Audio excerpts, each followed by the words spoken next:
네, 이번 시간에는 보강 수업으로 성격 이론 후반부에 대해서 살펴보도록 하겠습니다. 어, 지난 시간에 다양한 성격 이론가들의 여러 가지 이론들을 쭉 살펴봤는데요. 이 성격 이론과 일관성의 문제를 언급한 학자가 바로 이제 미셸이라는 학자입니다. 그래서 특히 이제 특성 이론을 가지고 사실은 이론가들 사이에서도 여러 논쟁이 이어져 왔는데, 그 특성이라는 게 실제로 행동에서 일관성이 과연 존재하고 있느냐, 그 특성 때문에 이런 상황에서 이런 행동을 한 것이냐 하는 문제겠죠. 그래서 그 사람에서의 일관성에 기인하는 것인지, 아니면 환경에서의 일관성에 기인하는 것인지, 아니면 사람과 상황의 상호작용에서의 일관성에 기인하는 것인가 하는 문제를 어, 특히 어, 논쟁을 좀 벌여온 부분이 있어요. 거기에 이제 월터 미셸이라는 학자가, 보통 우리가 행동이라는 것은 일관되게 나타나는데, 어, 우리가 똑같은 행동을 일으키는 경향이 한정된 종류의 상황들에서만. 이 얘기는 무슨 얘기냐면, 여러분들의 일상생활 속에서 한번 상황들을 생각해 보세요. 내가 거의 매일 동일한 상황 속에 놓여 있는 경우가 많죠. 특별하게 뭐 내가 어디 다른 지역으로 여행을 간다거나, 뭐 뭘 특별히 이제 다른 행동과 다른 상황을 맞닥뜨리는 경우가 그렇게 자주는 없어요. 그러다 보니까 이런 일관성이 나타나는 것도 뭐 우리가 경험하는, 그리고 맞닥뜨리는 상황 자체가 거의 다 정해져 있는 상황 속에서 우리가 행동하고 또 다른 사람들의 행동을 관찰하게 되는 거 아니냐라는 얘기예요. 그래서 그 어떤 개인의 특정 행동에서의 명백한 일관성이라는 것은 우리가 그 사람을 보는 좁은 범위의 상황들이라는 게 바로 그런 거죠. 여러분들 친구들을 만나는 것도 거의 유사한 상황에서 많이 맞닥뜨리잖아요. 그죠? 뭐 학교에 와서, 또 아니면 뭐 커피 마시는 데서, 아니면 뭐 저녁 때 식사와 술 마시는 식당에서, 뭐 그런 어떤 어 거의 한정된 상황이라는 거는 뭐 대부분의 사람들이 다 유사할 겁니다. 그런데 그걸 가지고 그 어떤 사람의 행위의 일관성이라는 부분을 너무 과대평가하는 경향이 나타나고 있다라고 얘기를 할 수 있어요. 그래서 우리한테 이미 존재하는 그 사람에 대한 개념에 맞지 않는 행동들을 무시하는 경향도 나타나는 거죠. 어떤 사람이 조금 평상시와 다른 행동을 하면, 에이, 저거는 그냥 뭐 때문이겠지. 그러니까 평상시의 행동하고 달라지면, 그죠? 그 사람이 가지고 있는 어떤 성격 특성이나 뭐 그런 것들을 이미 알고 있는데, 그 상황에서 어떤 다른 행동을 하게 되면 그거는 무시하는 경향이 있다라는 얘기입니다. 그래서 우리가 정말 이론이라는 것이 행동의 일관성과 비일관성이라는 것을 모두 설명할 수 있어야만 좋은 성격 이론이다라고 할 수 있어요. 그래서 한 사람의 행동을 예측하고 설명하기 위해서는 개인 상황에서 개인의 실제 행동으로 얻게 되는 그런 피드백의 상호작용을 고려하는 방법이 바로 가장 만족스러운 성격 이론이 되는 것이다라고 얘기를 합니다. 보통 우리는 내적 기대라는 것을 가지고 있어요. 저 친구는 저런 상황에서 이렇게 행동할 거야. 그래서 그거에 따라 상황을 평가하고, 그 평가는 또 특정 행동을 만들어내고, 행동의 결과는 기대를 또 형성시키게 되죠. 그래, 맞아. 너는 그때 그런 상황에서는 그렇게 행동할 수밖에 없었을 거야. 내 예상이 맞았어. 라고 하는 거죠. 그게 바로, 이런 내적 기대라는 것을 우리는, 대부분 형성하고 있다라고 보시면 돼요. 근데 우리가 이제 지배적인 기대라는 건 뭐냐면, 내외 통제다. 로커스 오브 컨트롤이다라는 게 통제의 소재를 얘기하는 겁니다. 즉, 저 사람이 저렇게 한 것은 바로 저 사람의 내적 특성 때문인지, 아니면 저 사람이 저렇게 한 것은 뭐 운 때문인지, 그런 걸 얘기하는 거예요. 뭐 나도 마찬가지예요. 자기 자신을 생각할 때도 나는 내 스스로 운명을 개척해 나가고 만들어 갈 거야 라고 하는 사람이 있고, 어떤 사람은 운명은 거스를 수가 없지, 뭐 이미 정해진 것인데 라고 해서 아예 운 쪽에, 자기의 많은 부분을 운 쪽에, 운명에다가 거는 사람도 있어요. 그래서 보통 내가 뭔가 시험을 잘 보고 났는데 그 결과를 내가 이번에 열심히 했으니까 시험을 잘 본 거지 라고 생각할 수도 있고요. 아니야, 이번엔 좀 운이 좋았나 봐. 운이 좋아서 잘 본 거야 라고 하는 사람도 있을 수 있다는 거죠. 그게 바로 내외 통제라는 거예요. 그래서 열심히 일하고 기술을 익히고 훈련함으로써 보상을 받게 되고 처벌을 회피하는 것이 가능하다고 믿는 사람들은 바로 내적 통제 부위를 가지고 있다. 즉, 내적인 원인으로 결과의 원인을 돌리는 겁니다. 근데 이제 우연이나 행운, 다른 사람의 행동이 자신들의 운명을 결정한다고 믿는 경향이 있는 사람들은 바로 외적 통제 부위를 가지고 있다라고 볼 수 있어요. 우리 심리학에서는 이걸 귀인 이론이라고 하는데, 귀인 이론이 바로 그런 겁니다. 아마 나중에 또 사회 심리학 분야에서 또 좀 공부를 하게 될 텐데요. 그래서 이러한 기대들이 서로 다른 상황들에서 행동을 만들어내고 또 시간에 걸쳐서 개인의 경험에 의해서 스스로 그런 것들이 형성된다라고 볼 수 있어요. 그러니까 그 성격 이론을 가지고 상황에 따라 정말 일관되게 나타난다, 아니면 일관되게 나타나지 않는다를 설명할 수 있는 그런 성격 이론이라는 게 그렇게 많지는 않은 거죠. 그 성격 이론마다 각각의 다른 주장들을 좀 펼치고 있기 때문에. 그 다음에 이제 마지막으로 나온 부분이 바로 행동주의와 사회학습 이론이라고 할 수 있어요. 뭐 BF 스키너가 이제 우리가 앞에서 학습 이론을 배울 때 조작적 조건 형성의 대표적인 학자라 그랬죠. 그리고 행동주의는 사회학습 이론을 얘기하는 거예요. 그러니까 사회학습 이론과 행동주의가 일맥 유사한 부분도 있는데 조금 차이가 있죠. 스킨너는 바로 그 학습을 강조하는데 보상이라는 걸 강조하잖아요. 그래서 행동이라는 게 바로 강화로 유도되는, 학습된 경험으로서만이 결정된다라고 주장을 하는 학자죠. 그래서 그 행동을 일으키거나 통제하는 조건들 간의 관찰 가능한 연결고리를 찾아내는데 초점을 두고 있다. 그 연결고리를 바로 강화 유관이라고 할 수 있죠. 그게 보상을 얘기하는 거잖아요. 그래서 어떤 사람이 이전에 보상받았던 방식으로 새로운 상황에 반응할 것이기 때문에, 그죠? 보상을 받았던 행동. 그래서 그 개인 행동에는 우리가 성격이라고 부르는 일관성이 존재한다라고 생각을 한 것이 바로 스킨너라고 볼 수 있고요.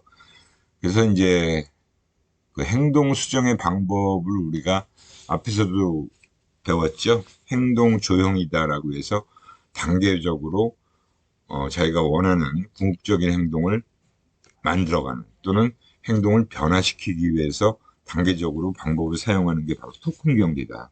그죠? 이거 한번 하고 나면 뭘 하나 보상을 주는 거예요. 그러면 그거보다 더 발전된 행동을 보이면 또 그 다음 단계에 보상을 주고, 이제 그런 방식으로 행동을 수정해 나가는 방법을 제시한 겁니다. 그 다음에 이제 그 사회학습 이론 같은 경우는 마찬가지로 기본적으로 이제 강화라는 부분이 행동을 통제하게 된다라는 건 뭐 거의 유사하다라고 볼 수 있죠. 그래서 그 대표적인 사회학습 이론가라고 할 수 있는 사람이 밴두라는 학자죠. 그래서 뭐 어떤 행동들의 보상을 받고 또 어떤 행동의 처벌을 받는지를 관찰만 하는 것으로서도 우리는 어느 정도 형성이 될 수 있다.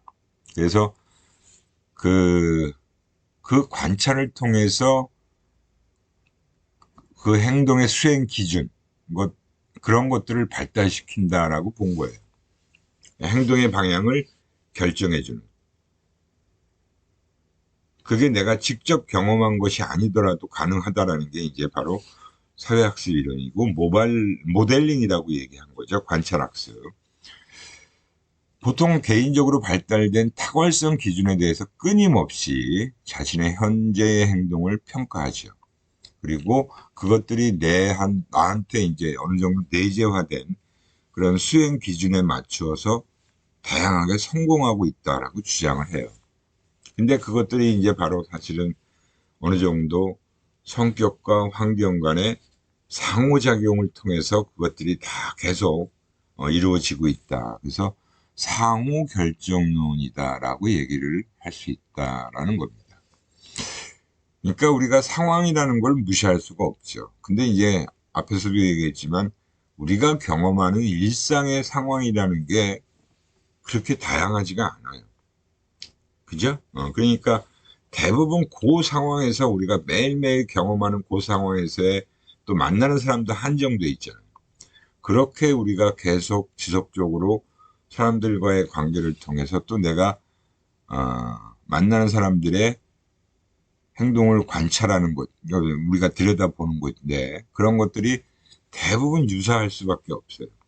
그러다 보니까 이 상호 결정론이라는 것도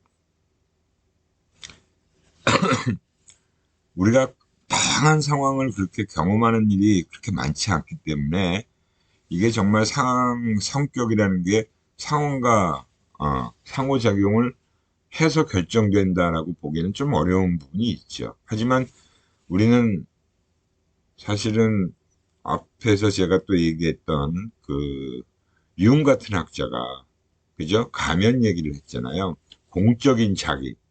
공적인 자기라는 건 내가 혼자 있을 때 내 모습과 또 다른 사람들 앞에서의 내 모습이 달라진다라고 말씀드렸던 부분이 바로 어떻게 보면 상황에 따라서 내가 표출하는 거는 조금 달라질 수 있다는 걸 우리는 어느 정도 생각해 볼 수 있겠죠. 그리고 이 밴드라라는 학자가 또 정리한 개념 중에 하나가 바로 자기 효능감이라는 거예요. 자기 효능감. 자기 효능감. 그러니까 엘버트 밴드라가 여러 가지 다양한 이론도 얘기를 했고 다양한 개념들도 많이 정리를 했는데 그 중에 자기 효능감이라는 게 바로 지금 우리에게 필요한 중요한 어떤 성격 특성이라고 볼 수 있어요. 근데 이걸 성격 특성이라고 봐야 될지 아니면 뭐 하나의 동기적인 요소로 봐야 될지는 조금 상황에 따라 다를 수 있는데 보통 자기 효능감을 뭐라고 하냐면 특정 과제를 수행하는 데 필요한 행동을 내가 수행할 수 있다는 능력감입니다. 능력감. 근데 이게 또 우리가 자신감이라는 것과 조금 구분을 할 필요가 있어요. 자기 효능감과 자신감은 좀 구분을 해서 우리가 보통 얘기를 합니다. 자신감은 아무런 근거 없이 무조건 할 수 있다죠. I can do를 얘기하는 거죠. 하지만 자기 효능감이라는 것은 나는 뭐뭐를 할 수 있는 능력을 갖추고 있어. 그 능력감이 있다라고 느끼는 게 바로 자기 효능감이에요. 근데 뭐 쥐뿔도 아무런 것도 갖고 있지 않은데 무조건 할 수 있다와 내가 저런 것들을 할 수 있는 능력을 갖추고 있어라고 생각하는 건 분명히 다른 차원의 문제죠. 그래서 우리 인간들이 목표지향적인 행동에 결정적으로 중요한 영향을 미친다. 즉, 목표를 향해서 내가 나아갈 때 하나하나 노력과 그런 피땀 어린 그 부분들이 다 담겨져 있는 거잖아요. 내가 많은 노력을 기울여서 하나하나를 갖춰 나가면서 목표를 달성해 나가야 되는 게 능력을 갖추고 그것들을 해낼 수 있다라는 생각을 가져야겠죠. 그게 바로 자기 훈훈감이다라고 볼 수 있습니다. 이렇게 해서 성격 이론들과 관련된 내용들을 쭉 살펴봤고요. 근데 마지막에 나오는 이 성격 특질론이라고 하는 게 바로 성격의 5요인 이론이에요.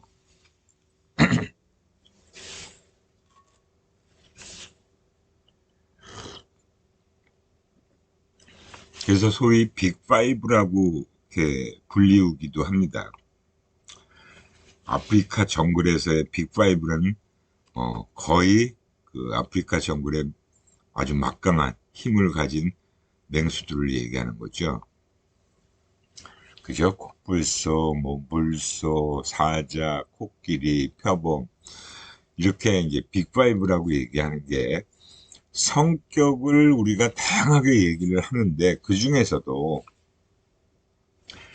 5가지의 성격 특질이 있다 라고 얘기하는 게 바로 성격의 5요인 이론이다 라고 얘기를 하고 있습니다. 그래서 이 5요인 이론이라는 것은 특히 우리 그 기업 조직에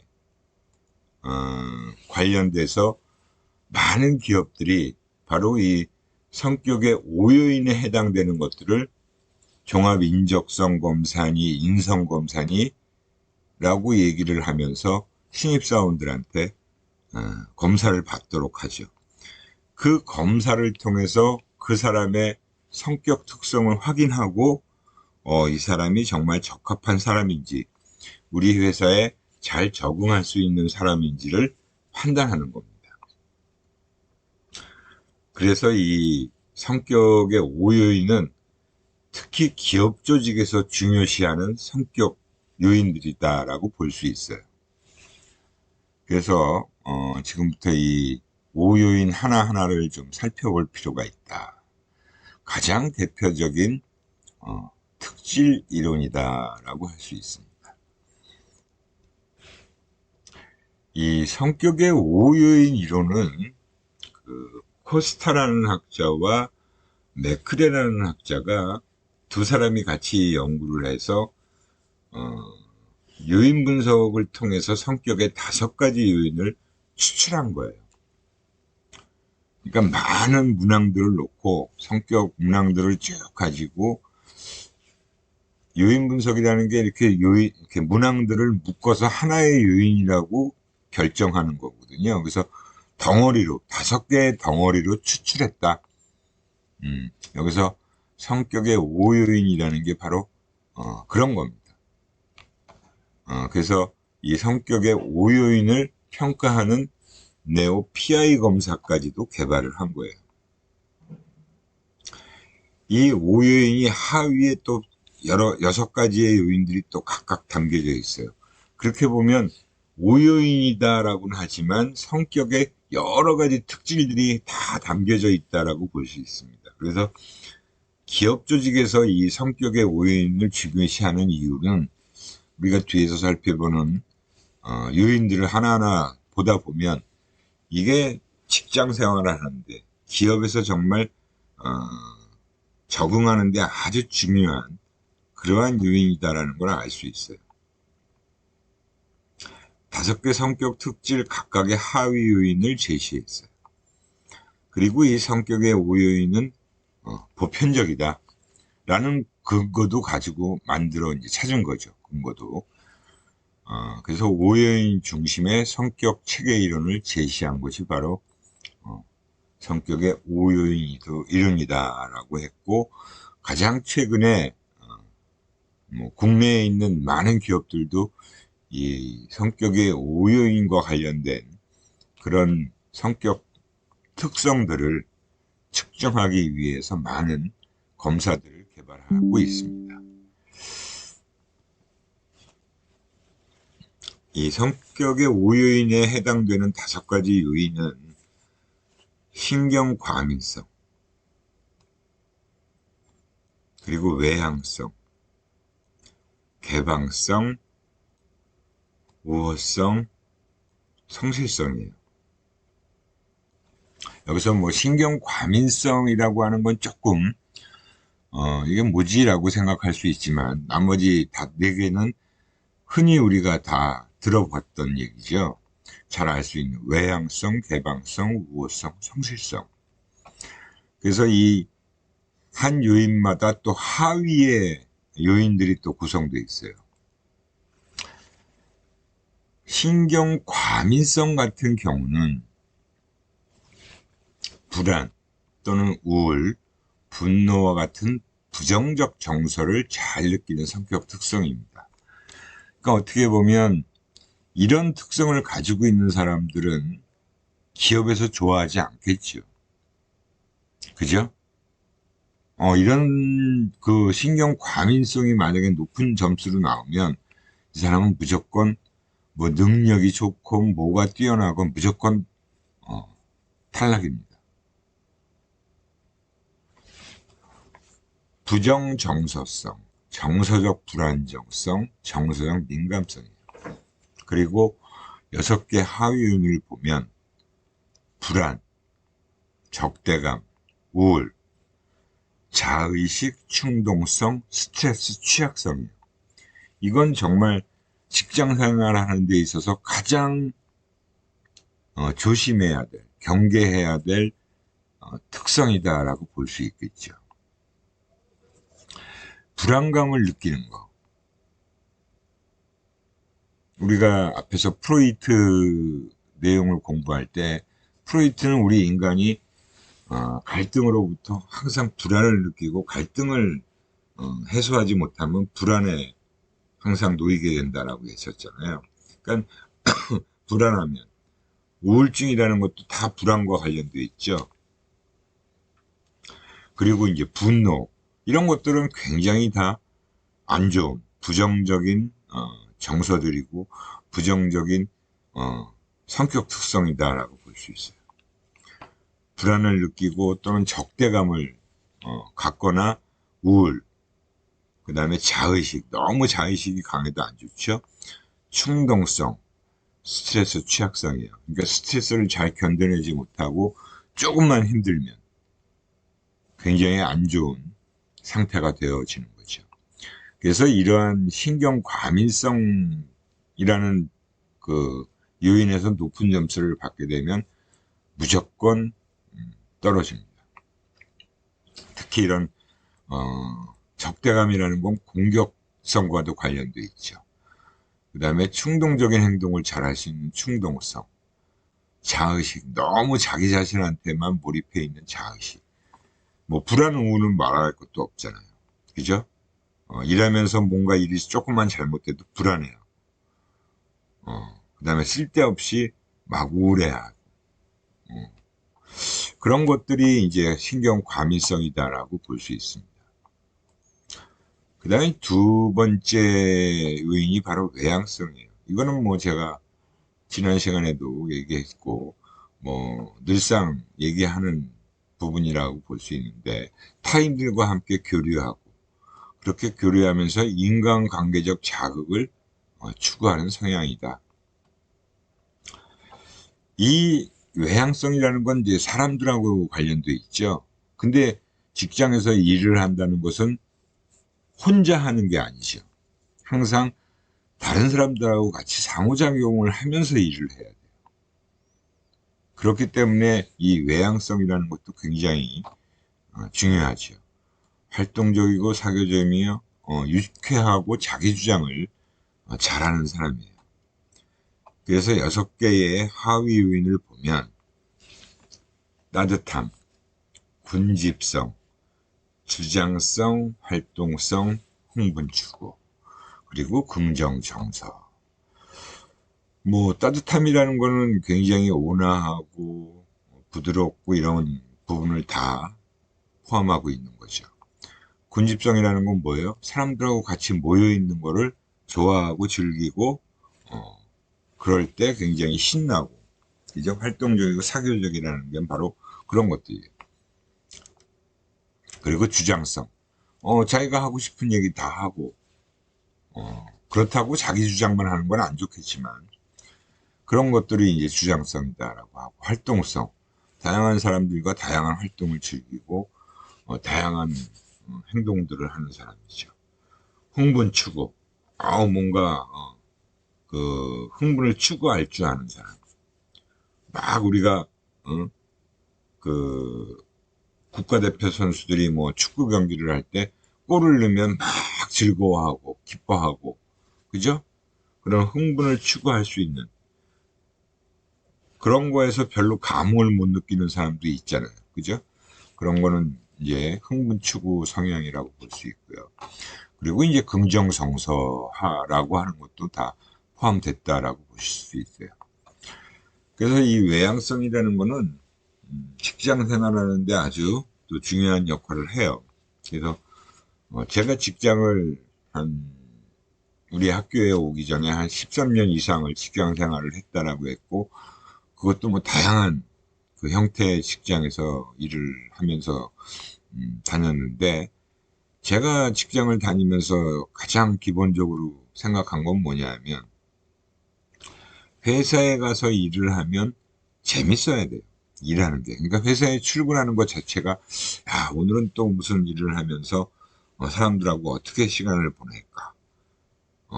그렇게 이제 회사에 갔을 때 일하는 것이 즐거워야 되겠죠. 그리고 다른 사람들하고 어울려서 회의하고 뭐 같이 밥 먹고 야근하고 그런 것들이 사실은 즐거워야 돼요. 그것이 맨날 힘들고 뭐 짜증나고 막 그러면 할 수가 없잖아요. 그래서 이 외향성이라는 게 바로 그런 거하고도 다 관련돼 있다라고 볼 수 있고요. 뭐 개방성이라는 것도 마찬가지죠. openness to experience. 경험에 대한 개방성이에요. 우리가 흔히 오픈 마인드를 많이 가져라 라는 얘기도 하잖아요. 호기심이 많고 새로운 체험을 좋아하고 다양한 경험과 가치에 대해서 열려있는 개방적 성향입니다. 그래서 모험적이고 미적 감수성이 높고 상상력이 풍부하다. 이건 한마디로 꽉 막힌 그런 스타일이 아니어야 된다는 거예요. 그러니까 항상 개방적인 생각을 한다는 것은 상상력도 풍부해야 돼요. 그리고 아름다운 것을 보면 미적 추구할 수 있는 그런 부분도 생겨야 되고, 감정도 느낄 줄 알아야 돼요. 다양한 활동, 다양한 행위를 하면서 지적 호기심이라는 것은 새로운 거에 대한 호기심도 끊임없이 발산을 해야 되고, 가치 개방성. 내 가치와 타인의 가치가 다르다고 할지라도 그 다른 사람의 가치는 존중해 줘야겠죠. 내 가치관과 다른 사람의 가치관이 다르다고 해서 다른 사람을 그로 인해서 뭐 무시한다거나 그런 거는 좋지 않지요. 그죠? 그래서 개방성이라는 것은 그만큼 열려 있는 마음이다 라고 볼 수 있어요. 그래서 그러한 부분을 잘 사실은 지키고, 이게 직장 생활하는 데 있어서 역시 중요한 요소가 될 수 있겠죠. 우리 회사에서 제가 다니면서도 회의 같은 거 하면 항상 뭐 딱 맞는 답만 얘기하려고 하는 사람이 있는가 하면, 어떤 사람은 조금 엉뚱하지만 기발한 생각을 얘기하는 사람도 있어요. 사실은 창의력이라는 게 엉뚱하지만 그게 또 적용이 될 수 있는 게 창의력이에요. 창의적인 것은 무조건 정답만 찾는 게 창의력을 높여주는 게 아니라 엉뚱한 얘기를 자꾸 하는 것도 필요한 거죠. 그게 바로 이런 개방성과 관련되어 있는 부분이에요. 그리고 그런 걸 엉뚱한 얘기를 했다고 해서 그런 것들을 비난하거나 그래서는 안 되는 겁니다. 우리가 아이디어 회의할 때, 특히 제가 광고대 행사 다니면서 정말 다양한 아이디어 회의를 많이 하잖아요. 그러면 정말 별 이상한 얘기를 다 할 때가 많아요. 그게 가능해? 라고 이제 얘기를 하죠. 윗분들은 보면. 그러지만 일단 다 쏟아부어야 되니까, 쏟아내야 되니까. 아이디어 차원에서. 이런 개방성이 높아야 그러한 아이디어를 많이 쏟아낼 수가 있습니다.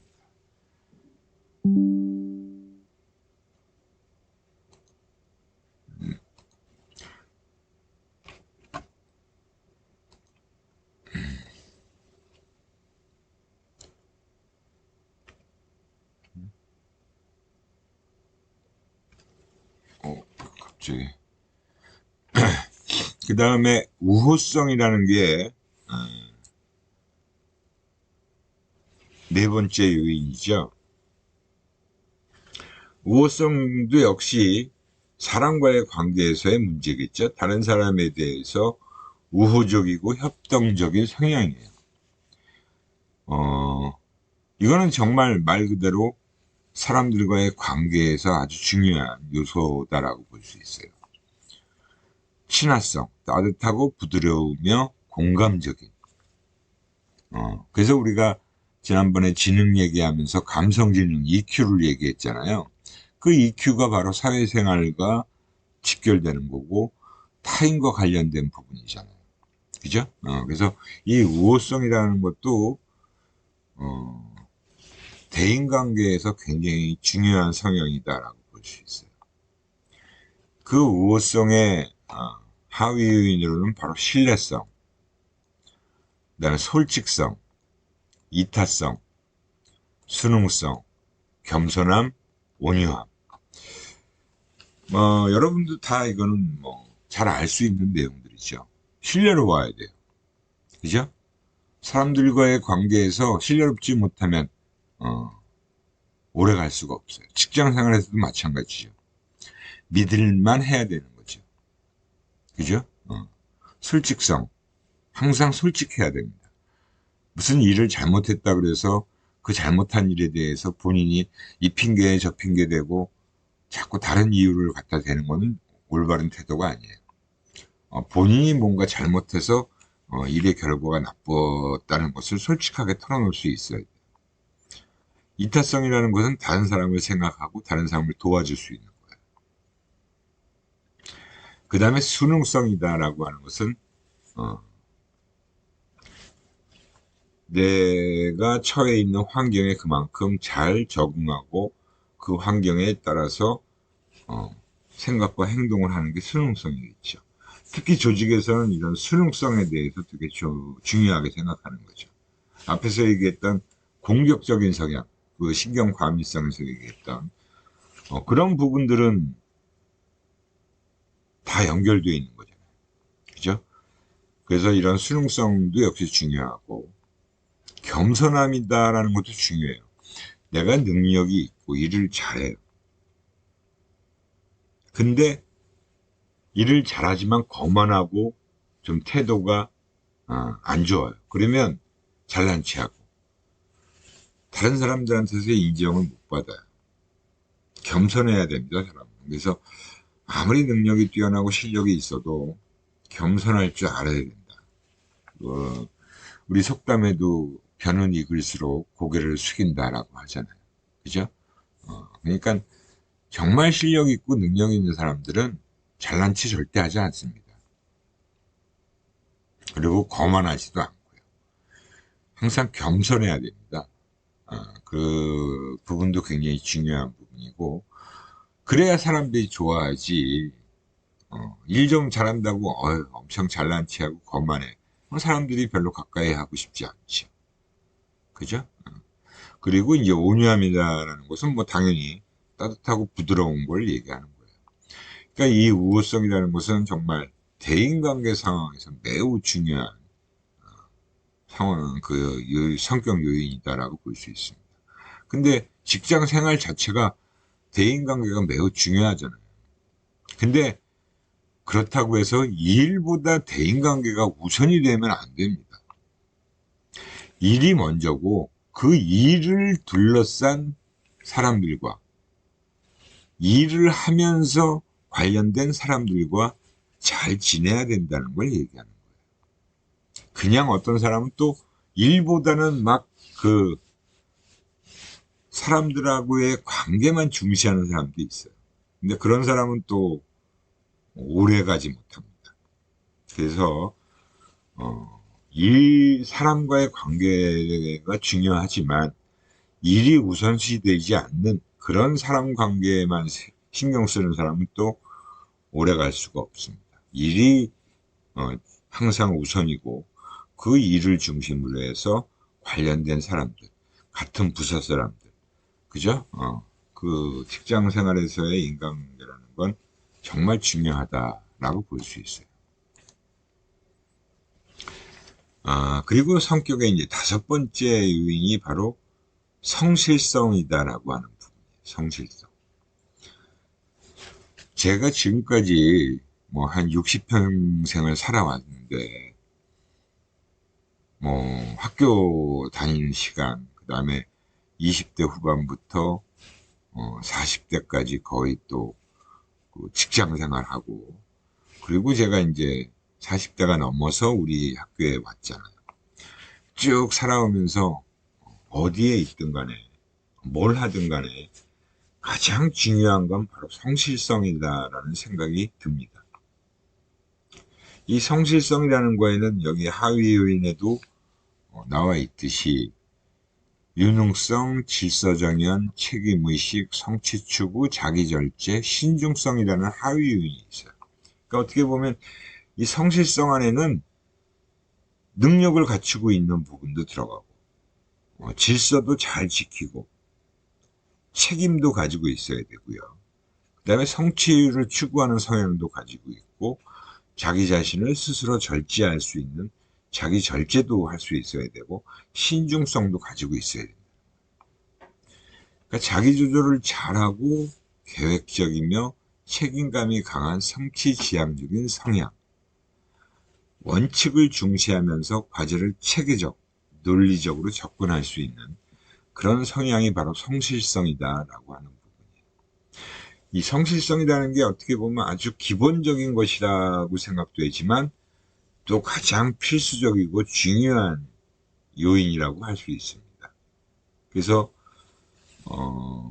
성실하다는 것은 무조건 우리가 부지런하다라는 생각만 할 수 있는데 그렇지만은 않은 거예요. 이렇게 그 성실성의 하위 요인으로 이런 것들이 다 포함된다는 것은 그만큼 직장 생활에서 성실성을 얼마나 중시하는지를 알 수 있는 거예요. 그러니까 어느 회사든지 사실은 성실한 사람을 좋아하죠. 근데 그 성실한 사람이라는 게 바로 능력도 갖추고 있고 질서와 룰을 잘 지키고 질서라는 게 바로 룰이잖아요. 원칙, 그죠? 원칙을 절대 어기지 않아야 되고 그 다음에 책임의식도 강하게 가지고 있어요. 그러면서 성취도 추구해가는 또 가장 중요한 것 중에 하나가 자기 절제. 우리가 셀프 컨트롤이라고 얘기하죠. 자기 통제가. 이 자기 절제를 할 줄 아는 사람이 정말 그 모든 행동과 태도가 올바른 사람이에요. 자기 절제를 잘 못하는 사람은 굉장히 안 좋은 모습을 많이 보이게 됩니다. 뭐 특히 술과 관련해서. 뭐 저는 술을 전혀 못 먹어요. 근데 제가 술자리는 한 번도 빠진 적이 없이 꼭 참석을 합니다. 그 술자리에서 보면 사람들의 성향이 딱 나타나요. 저는 맨정신으로 다른 사람들이 술 마시는 걸 다 지켜보니까 어떤 친구는 자기가 술 마시다가 딱 여기까지라는 거를 생각하고 더 이상 마시지 않겠다라고 하면 절대 안 마셔요. 자기 절제가 굉장히 잘 되는 사람이죠. 이 정도면 내가 과음 수준에 다다랐다라고 하면 딱 끊습니다. 그리고 더 마시지 않아요. 근데 이제 분위기상 맞춰줘야 되니까 조금씩 또는 뭐 마시는 신용은 하지만 그 다음부터는 마시는 게 딱 절제가 되는 사람이 있고요. 그냥 절제를 못하고 갖다 들이붓는 친구들도 있어요. 그래서 결국은 나가 떨어지죠. 그렇게 되면. 그리고 막 안 좋은 모습으로 또 주사까지 있으면 더 아주 보기가 싫은 모습이 나타납니다. 물론 제가 그런 모습을 봤다고 해서 그걸 가지고 얘기를 한다거나 그런 적은 한 번도 없어요. 저는 직장 생활하면서 술은 전혀 못 마시는데도 제 상사나 이런 분들이 저를 꼭 술자리에 참석을 시켜요. 아무튼 그런 얘기를 나중에 여러분들이 또 직장 생활하면 직접 느낄 수 있는 얘기니까. 그게 직장 생활이 아니더라도 학교 다니면서도 마찬가지겠죠. 아무튼 이런 부분들이 직장 생활하는 데 있어서 매우 중요한 요인이다라고 볼 수 있습니다. 이렇게 해서 우리가 5가지 요인들을 쭉 다 살펴봤는데요. 이 5가지 외에 성격의 6요인이라고 불리는 한 개의 요인이 추가됐어요. 그게 바로 어니스티라고 하는 진실함입니다. 진실함.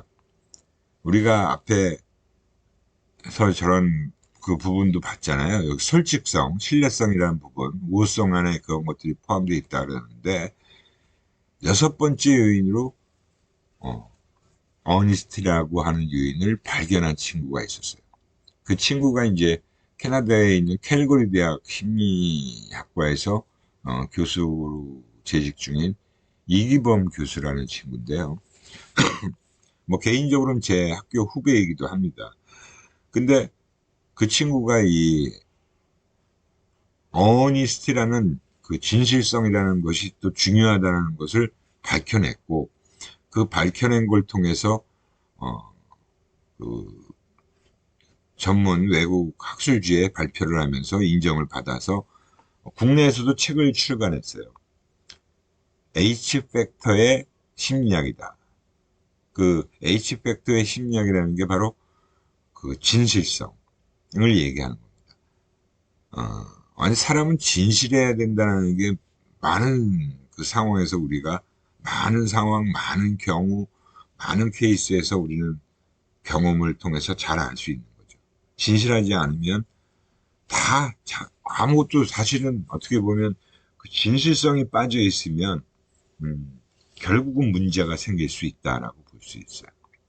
그래서 여러분들이 그 H팩터의 심리학이라는 거 한번 읽어보시면 재미있다라고 생각하실 수 있어요. 우리 서점에서도 판매를 하고 있는데 아주 그렇게 두껍지 않습니다. 한번 도서관에서 빌려보시든 한번 보시면 좋을 것 같아요. 그래서 여기서 이제 성격의 5요인과 관련된 얘기까지 다 살펴봤고요. 그래서 성격 이론과 관련된 것들을 좀 빠르게 살펴보긴 했는데 중요한 성격 이론들은 다 살펴본 거예요. 물론 성격 심리학이라는 과목도 한 학기 동안에 강의를 할 정도로 아주 다양한 이론들이 있어요, 사실은. 근데 성격이라는 것은 아마 여러분들이 평생 살아가면서 아주 중요한 것이 바로 성격이다라는 것을 점점 더 많이 생각하시게 될 겁니다. 제가 이제 신입사원 면접이라는 곳에 거의 매주 지금 시장을 가고 있는데 정말 이 성격이 제일 중요시하는 요인이 최근으로 올수록 더 강해지고 있어요. 기업에서도 그런 부분을 통해서 우리가 종합 인적성 검사도 하고 인성 검사라는 것도 하잖아요. 그만큼 일단 성격이 그 회사에 잘 맞는 사람을 뽑는 거예요. 성격이 좋고 나쁘다의 문제가 아니라 그 지원한 사람의 성격이 우리 회사에 적합한 사람인지 아닌지를 일단 구분해 주는 거거든요. 그래서 그걸 통과해야 그 다음 단계로 넘어갈 수 있기 때문에 여러분들이 학교 졸업하기 전에 꼭 그 말씀드린 성격 검사는 우리 학생 상담실에 신청하시면 받을 수가 있을 거예요. 그냥 성격 검사를 꼭 받아보시고, 그 성격 검사 결과에 따라서 내가, 이런 성격 특성은 좀 고쳐야겠구나. 근데 성격을 고치는 게 결코 쉽지가 않습니다.